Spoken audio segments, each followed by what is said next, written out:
बिस्मिल्लाहिर्रहमानिर्रहीम, अस्सलाम वालेकुम नाज़रीन। मैं हूं बाबर हयात और आप देख रहे हैं 24/7 उर्दू न्यूज़ पर। होम एक्सपेंस के ताबुन से बाबर हयात शो।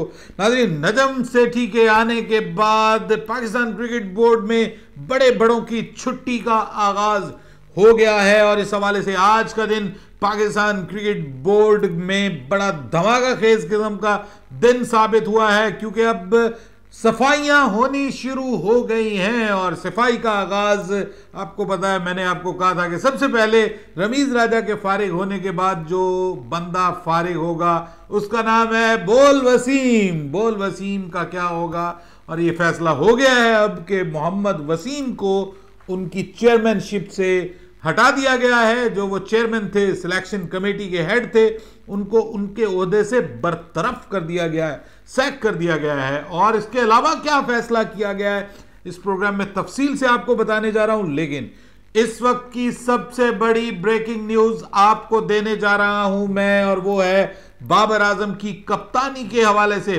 बाबर आजम को कप्तानी से हटाने का फैसला कर लिया गया है। क्या ऐसा है? इस तरह की कुछ खबरें आ रही हैं। आज बाबर आजम की कप्तानी के हवाले से कुछ बात हुई है पाकिस्तान क्रिकेट बोर्ड की जो मैनेजमेंट कमेटी है उसके इजलास में, जिसका इजलास आज नजम सेठी की जेर सदारत हुआ। बाबर आजम को टेस्ट कप्तानी से हटाने के हवाले से बात हुई है। तो क्या बाबर आजम को कप्तानी से हटाया जा रहा है और क्यों हटाया जा रहा है, और बाबर आजम का मुतबादिल कौन है? कौन से दो नामों पे गौर किया गया है आज इस मीटिंग में? पाकिस्तान के जो कप्तान हो सकते हैं, पॉसिबल कैप्टन हो सकते हैं, उस पर भी बात करेंगे तफसील के साथ। आपको मुकम्मल अपडेट देने जा रहा हूं। लेकिन अगर आप हमारे नए व्यूअर हैं तो प्लीज हमारे इस चैनल को जल्दी से कर लीजिएगा सब्सक्राइब और बेल आइकन को पुश करना मत भूलिएगा।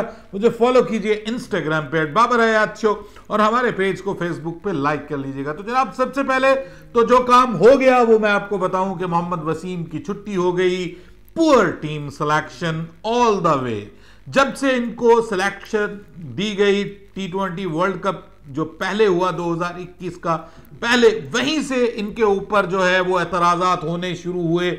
और आपको पता है वहां भी हम सब बोलते रहे कि शोएब मलिक को जाना चाहिए। शोएब मलिक को शामिल नहीं किया गया था पहले वाले स्क्वाड में, और उसके बाद फिर आपको पता है कि जब सोहेब मकसूद जो हैं वो जख्मी हुए थे तो उसके बाद फिर इनको मौका दिया गया और बाद में ये भिजवाए गए, और फिर मतलब इस तरह की सिचुएशन हुई। और उसके बाद तो फिर इन्होंने जो स्क्वाड्स अनाउंस किए उसमें जो है वो कहीं भी ऐसा नहीं लग रहा था कि इनकी अपनी से है। ऐसा लग रहा था कि ये यस मैन बने हुए हैं और इनको जो हुक्म दिया जाता है वो उस हुक्म के ऊपर चलते हैं। और जब से रमीज राजा आए हैं तब से तो इनकी जो थोड़ी बहुत से थी वो भी बिल्कुल खत्म हो गई, और उसके बाद फिर इन्होंने उन्हीं की मर्जी पे एक चूं चूं का मुरब्बा टाइप टीम बनानी शुरू कर दी, जिसमें सिर्फ बाबर आजम की पसंद के खिलाड़ी शामिल होते थे।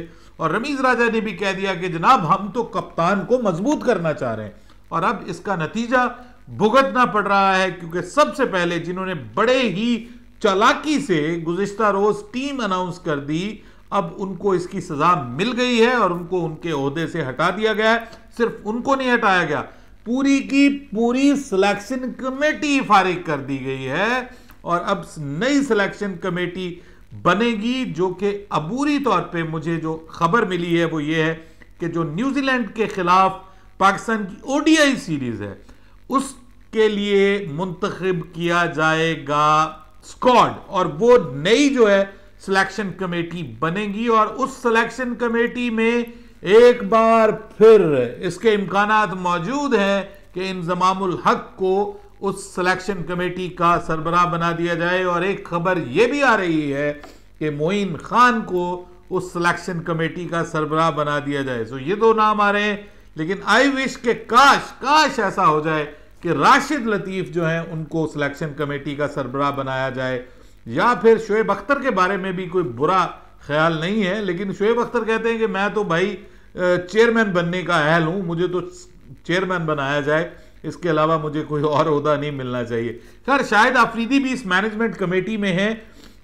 और जो सबसे बड़ी आज की खबर है वो तो मैं आपको आगे बताऊंगा, लेकिन ये बता दूं कि इसके बाद कौन कौन फारिग होने जा रहे हैं। ये सिलेक्शन कमेटी फारिग हो गई, ऑफिशियली फारिग हो चुकी है, ये कोई आसमान की उड़ी हुई खबर नहीं है, ऑफिशियली फारिग होगी, ये नई सिलेक्शन कमेटी बनेगी। अब इसके अलावा पाकिस्तान के जो चीफ मेडिकल ऑफिसर हैं पाकिस्तान टीम के, उनको भी फारिग किया जा रहा है, वो भी जल्द फारिग हो जाएंगे, क्योंकि आपको पता है कि टीम में जो सिचुएशन है फिटनेस की वो बहुत ही दिगरगू है। हमें जब से ये साहब आए हैं अनफिट प्लेयर ही मिले हैं और ये उनको रिहैब भी प्रॉपर नहीं करवा पाए। उसके बाद इनके ऊपर जिम्मेदारी तो आयद होती है।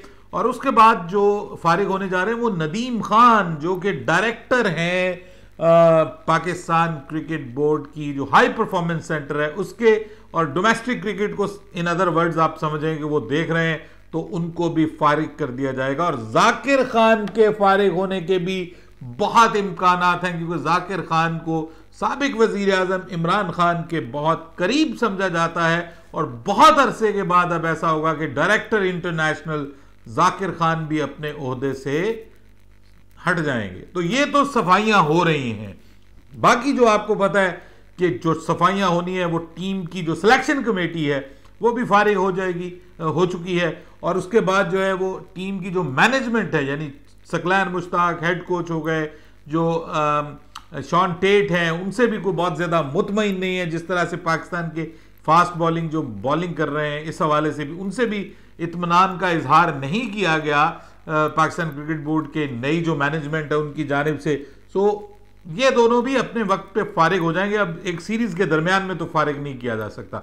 और जहां तक बात कप्तानी की है तो जनाब अब वो कप्तानी भी फौरी तौर पे तो फारिग नहीं किया जा सकता बाबर आजम को, क्योंकि स्क्वाड अनाउंस हो चुका है और स्क्वाड भी अब जो है वो पहुंच चुका है कराची। तो अब फौरी तौर पे तो उनको अनाउंस नहीं किया जा सकता नए कप्तान को। लेकिन आपको ब्रेकिंग न्यूज दे रहा हूं कि आज खुसूसी इजलास हुआ है और मैनेजमेंट कमेटी का नजम सेठी की जेर सदारत, और उसमें ऑलमोस्ट ये फैसला कर लिया गया है कि बाबर आजम को उनकी कप्तानी, टेस्ट कप्तानी से कम एक कप्तानी से हटा दिया जाए, एक फॉर्मेट की कप्तानी से फॉर द टाइम बीइंग उनको हटा दिया जाए, ताकि उनके ऊपर जो कप्तानी का बोझ है वो कम हो सके। और पाकिस्तान टीम के साथ जो हुआ है इंग्लैंड की सीरीज में वो सामने है। अब इसमें कुछ लोगों का मौकफ ये है कि उनको अभी ना हटाया जाए, उनको अल्टीमेटम दे दिया जाए कि मियां तुम अपनी कप्तानी को इंप्रूव करो,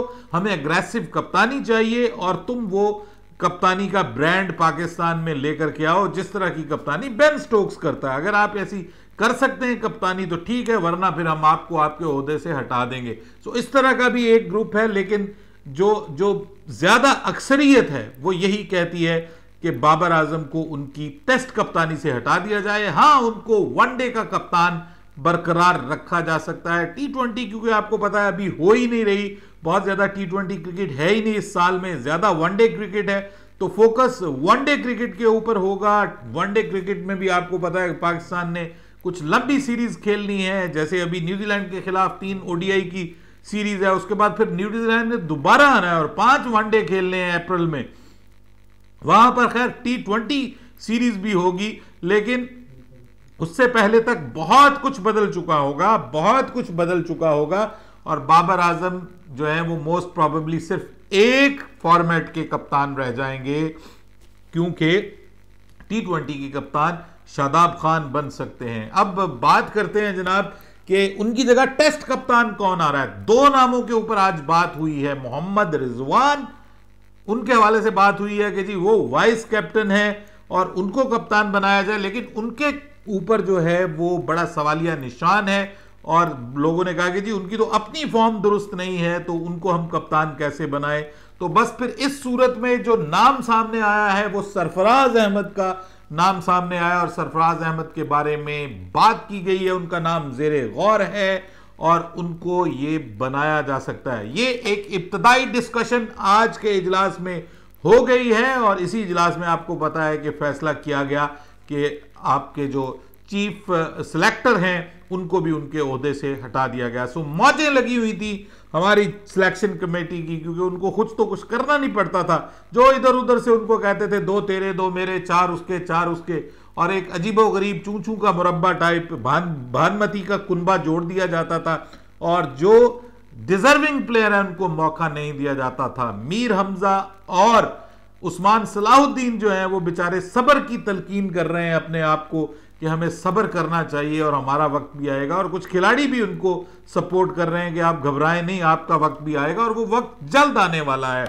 कौन कौन से प्लेयर्स का वक्त आने वाला है और कौन कौन से प्लेयर्स का वक्त जाने वाला है, इस हवाले से हमारे पास कुछ इंपॉर्टेंट अपडेट्स हैं जो हम आपको अगली वीडियो में बताएंगे, जिसमें कुछ आईपीएल के हवाले से भी बात करेंगे कि वहां तो करोड़ों का खेल खेला गया है और बड़े बड़े पैसों में बड़े बड़े खिलाड़ी खरीदे गए हैं।